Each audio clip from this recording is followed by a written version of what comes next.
ಬೆಂಗಳೂರಿನ ಕೋಗಿಲು ಕ್ರಾಸ್ ಬಳಿಯ ಫಕೀರ ಲೇಔಟ್ನಲ್ಲಿ ನಡೆದ ಮನೆ ತೆರವು ಕಾರ್ಯಾಚರಣೆ ಈಗ ಅನಿರೀಕ್ಷಿತ ರಾಜಕೀಯ ತಿರುವು ಪಡೆದುಕೊಂಡಿದೆ. ಕರ್ನಾಟಕ ಸರ್ಕಾರದ ಆಡಳಿತಾತ್ಮಕ ನಿರ್ಧಾರದಲ್ಲಿ ಪಕ್ಕದ ರಾಜ್ಯ ಕೇರಳದ ಮುಖ್ಯಮಂತ್ರಿ ಪಿಣರಾಯಿ ವಿಜಯನ್ ಮತ್ತು ಕಾಂಗ್ರೆಸ್ ಹೈಕಮಾಂಡ್ ನಾಯಕ ಕೆಸಿ ವೇಣುಗೋಪಾಲ್ ಅವರು ಏಕೆ ಮಧ್ಯೆ ಪ್ರವೇಶಿಸಿದ್ದಾರೆ ಎಂಬುದು ಚರ್ಚೆಯ ವಿಷಯವಾಗಿದೆ.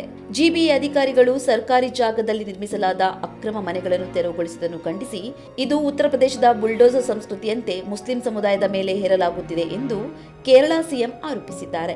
ಆದರೆ ಈ ಲೇಔಟ್ನಲ್ಲಿ ಕೇರಳದವರೇ ಇಲ್ಲವಾದರೆ ಕೇರಳ ರಾಜಕಾರಣಿಗಳು ಯಾಕೆ ಮಾತನಾಡುತ್ತಾರೆ ಎಂಬ ಪ್ರಶ್ನೆ ಈಗ ಜೋರಾಗಿ ಮೂಡಿದೆ. ಫಕೀರ್ ಲೇಔಟ್ನಲ್ಲಿ ವರ್ಷಗಳಿಂದ ವಾಸಿಸುತ್ತಿರುವ ಸ್ಥಳೀಯರ ಪ್ರಕಾರ ಈ ಪ್ರದೇಶದಲ್ಲಿ ಕೇರಳದವರು ಯಾರೂ ವಾಸಿಸುತ್ತಿಲ್ಲ. 20 ವರ್ಷಗಳಿಂದ ಇಲ್ಲಿ ವಾಸಿಸುತ್ತಿರುವ ನಿವಾಸಿಗಳು ಕೇರಳ ಮುಖ್ಯಮಂತ್ರಿ ಮತ್ತು ರಾಜಕಾರಣಿಗಳು ಯಾಕೆ ಬಂದರು ಎಂದು ತಮಗೆ ಅರ್ಥವಾಗುತ್ತಿಲ್ಲ ಎಂದು ಹೇಳುತ್ತಾರೆ.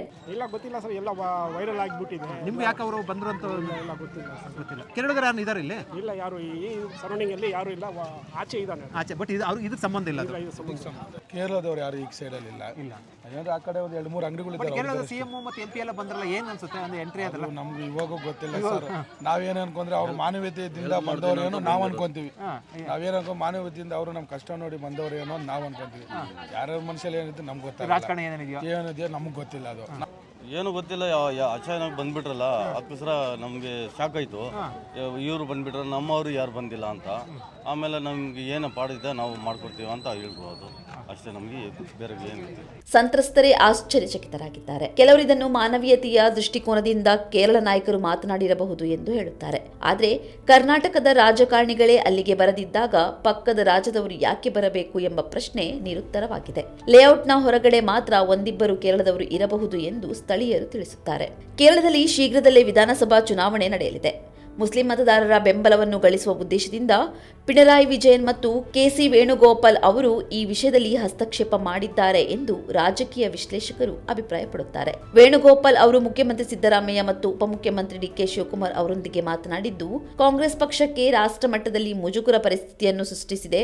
ಬಿಜೆಪಿಗೆ ಇದು ದೊಡ್ಡ ರಾಜಕೀಯ ಅಸ್ತ್ರವಾಗಿ ಮಾರ್ಪಟ್ಟಿದೆ. ಕರ್ನಾಟಕದ ಆಂತರಿಕ ಆಡಳಿತ ವಿಷಯದಲ್ಲಿ ಕೇರಳ ರಾಜಕಾರಣ ಏಕೆ ಮೂಗು ತೂರಿಸಬೇಕು ಎಂಬುದು ಚರ್ಚೆಯ ಕೇಂದ್ರ ಬಿಂದುವಾಗಿದೆ.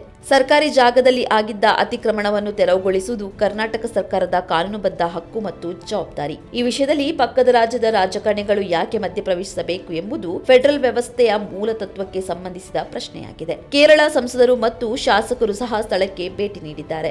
ಆದರೆ ಅಲ್ಲಿನ ಸಂತ್ರಸ್ತರಲ್ಲಿ ಕೇರಳದವರು ಇಲ್ಲದಿದ್ದರೆ ಈ ಎಲ್ಲ ರಾಜಕೀಯ ನಾಟಕಗಳ ಹಿಂದಿನ ಉದ್ದೇಶವೇನು ಎಂಬುದು ಸ್ಪಷ್ಟವಾಗುತ್ತಿಲ್ಲ. ರಾಜ್ಯಗಳ ಸ್ವಾಯತ್ತತೆ ಮತ್ತು ಸಹಕಾರಿ ಸಂಬಂಧಗಳ ನಡುವಿನ ಗೆರೆ ಎಲ್ಲಿಗೆ ಎಂಬುದು ಈ ಪ್ರಕರಣದಿಂದ ಮತ್ತೊಮ್ಮೆ ಚರ್ಚೆಗೆ ಬಂದಿದೆ. ಫಕೀರ್ ಲೇಔಟ್ ಪ್ರಕರಣವು ಸಾಮಾನ್ಯ ಮನೆ ತೆರವು ಕಾರ್ಯಾಚರಣೆಯಿಂದ ಈಗ ರಾಷ್ಟ್ರೀಯ ಮಟ್ಟದ ರಾಜಕೀಯ ಚರ್ಚೆಯ ವಿಷಯವಾಗಿ ಮಾರ್ಪಟ್ಟಿದೆ. ಕೇರಳ ರಾಜಕಾರಣಿಗಳ ಮಧ್ಯಪ್ರವೇಶದಿಂದ ಹಲವಾರು ಪ್ರಶ್ನೆಗಳು ಮೂಡಿವೆ. ಇದು ನಿಜವಾದ ಮಾನವೀಯ ಕಾಳಜಿಯೇ ಅಥವಾ ಚುನಾವಣಾ ರಾಜಕಾರಣದ ಭಾಗವೇ? ರಾಜ್ಯಗಳು ತಮ್ಮ ಆಂತರಿಕ ಆಡಳಿತದ ವಿಷಯಗಳನ್ನು ಸ್ವತಂತ್ರವಾಗಿ ನಿರ್ವಹಿಸಲು ಸಾಧ್ಯವಿಲ್ಲವೇ? ಕರ್ನಾಟಕದ ರಾಜಕಾರಣಿಗಳೇ ಸ್ಥಳಕ್ಕೆ ಬರದಿದ್ದಾಗ ಕೇರಳದವರು ಯಾಕೆ ಬರಬೇಕು? ಈ ಎಲ್ಲಾ ಪ್ರಶ್ನೆಗಳಿಗೆ ಉತ್ತರ ಸಿಗುವವರೆಗೆ ಈ ಪ್ರಕರಣ ರಾಜಕೀಯ ವಲಯದಲ್ಲಿ ಚರ್ಚೆಗೆ ಗ್ರಾಸವಾಗಲಿದೆ. ಸ್ಥಳೀಯರು ಹೇಳುವಂತೆ ಕೇರಳದವರು ಇಲ್ಲದಿದ್ದರೂ ಕೇರಳ ರಾಜಕಾರಣ ಏಕೆ ಎಂಟ್ರಿ ಆಗಿದೆ ಎಂಬುದು ಇನ್ನೂ ರಹಸ್ಯವಾಗಿಯೇ ಉಳಿದಿದೆ.